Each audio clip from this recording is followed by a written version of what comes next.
shouldn't say this really, but I'm going to. You're probably going to think I'm a heartless mother. But these summer holidays, these 6 weeks, are absolutely driving me crackers. It's just never ending, isn't it? The kids on day one, Mum, can we do this? Can we do this? Mum, Jane down the road's going here. Can we go there? Ah! It's all too much. I must admit, I'm as creative as most mums, but this is the limit. 6 weeks, too much, too much. But you know what? I shouldn't be so heartless, because there is one thing that we really enjoy, and that's going for a picnic. Well, it's easy, isn't it? Simple, easy to organise. What more do you want? And we love it as a family. We found this lovely place. Now, let me think. It's probably about a 20-minute walk down to the Lake of Galilee. It's lovely. And there's a great big outstretched field where the kids can run absolutely riot. And sometimes we're the only people there. So it's wonderful. And there's a little inlet as well. They sell kosher burgers there, I must remember. And there's a Mr. Whippy, but we don't use them. Bit expensive, if you get me drift. Now, we love picnics, but if I remember right, this one day, it all went horribly wrong. We went on a picnic, as you do. I said, kids, we're going. Yes, brilliant. So we raided the cupboards. We got everything out of our cupboards. We went down the shops, we raided the shops, we got everything you love for a picnic.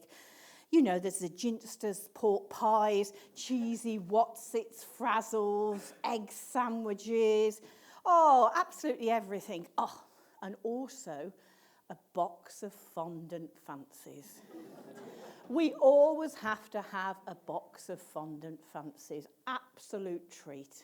Well, as I said, we got everything to ready and we trekked down to our wonderful spot where it's nice for the kids to play and it's lovely. Oh, it was horrendous. It was heaving with people. There were people absolutely everywhere. I tell you, I don't have a problem with personal space, but when people are here, I do. You know what I mean? It was all too much. What was happening?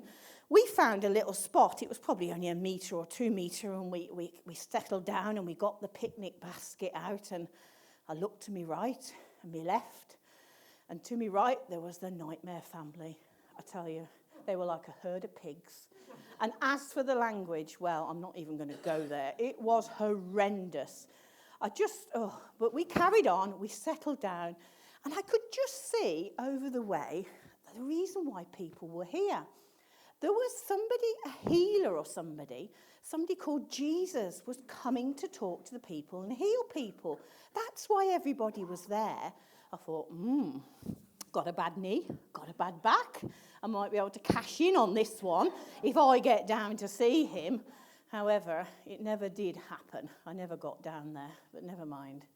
Well, time went on, didn't it? The kids started harping again. Mum, what? I'm hungry. Can we open the picnic basket? Can we have some food? Of course you can. Well, I had packed everything, hadn't I? Well, I had packed what I should have packed. Knives, forks, serviettes, tablecloth, plates and everything. Said to the kids, pack the food. It's up to them. So they opened the picnic basket and I watched in amazement.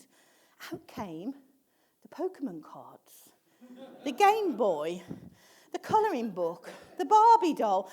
Where's the food? The kids were screaming, where's the food, Mum? Well, I told you to pack the food. Oh, well, what did we look like? A right bunch of lemons, that's all I can say, sitting on 2 metres with a picnic basket and toys all around us. Absolute nightmare. We stuck it out for a bit. I was getting a bit hungry. The kids were getting restless as well.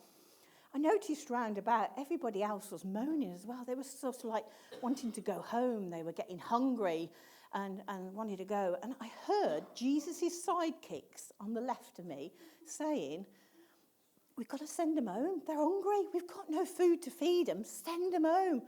Well, this Jesus healer, he was having none of it. I heard him. He says, no. Go round and collect all the food from everybody and we'll feed them. I thought, the family next to me, there ain't no food left there for them to give anyway. But they did. The sidekicks, they went round with baskets and they collected all the food. Well, I was still a bit puzzled.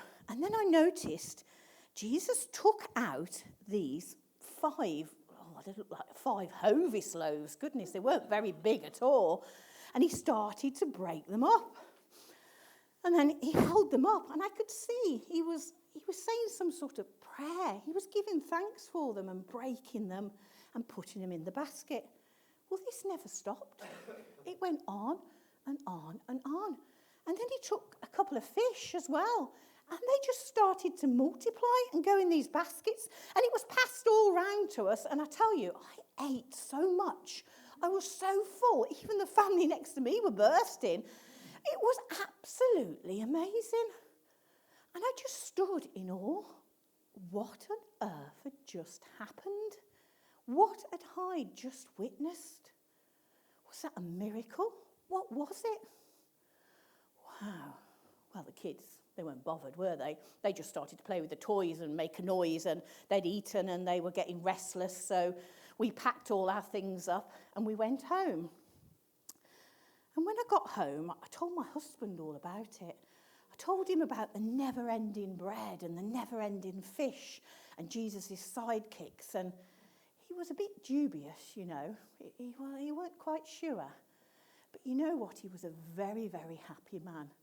Because there are not many men that get a box of fondant fancies for their tea, is there?